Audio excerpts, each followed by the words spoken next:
ادھر حضرت علی رضی اللہ تعالیٰ عنہ نے دیکھا کہ جب تک وہ اونٹنی کھڑی ہے جنگ رکے گی نہیں۔ آپ نے حکم دیا کہ اونٹنی کو بٹھا دیا جائے۔ کوئی آگے بڑھنے کو تیار۔ آخر کار چند لوگ آگے بڑھے اور اونٹنی کے پاؤں کاٹ دیے۔ جیسے ہی وہ زمین پر بیٹھی ویسے ہی تلواریں رک گئیں، لوگ ساکت ہو گئے۔ جنگ ختم ہو چکی تھی لیکن نقصان ہو چکا تھا۔ ہزاروں مسلمان ایک دوسرے کے ہاتھوں مارے جا چکے تھے۔ حضرت علی کرم اللہ وجہ الکریم لاشوں کے درمیان کھڑے تھے، آنکھوں سے آنسو بہہ رہے تھے۔ انہوں نے کہا، کاش میں اس دن سے 20 سال پہلے مر گیا ہوتا۔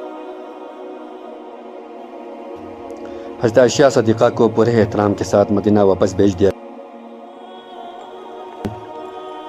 حضرت علی کرم اللہ وجہ الکریم نے خود محافظ مقرر کیے، کسی قسم کی بے ادبی برداشت نہ کی۔ بعد میں حضرت عائشہ صدیقہ فرمایا کرتی تھی کہ کاش میں اس سفر پر نہ نکلی ہوتی۔ یہ جنگ نہ حق اور باطل کی جنگ تھی، نہ ایمان اور کفر کی جنگ تھی۔ یہ فتنہ تھا جو نیک نیت لوگوں کے درمیان آ گیا۔ سبق صاف ہے، صحابہ سب محترم ہیں، ان کے اختلاف پر ہماری زبان بند رہنی چاہیے۔ فتنہ ہمیشہ دین کے نام پر آتا ہے اور امت کی طاقت صرف اتحاد میں ہے۔ یہی جنگ جمال کی کہانی ہے۔ ہونے سے پہلے اگر آپ نے اب تک اس چینل کو سبسکرائب نہیں کیا تو برائے مہربانی اسے سبسکرائب کیجیے۔ ویڈیو کے بارے میں اپنی قیمتی رائے اور تجاویز ضرور دیجیے۔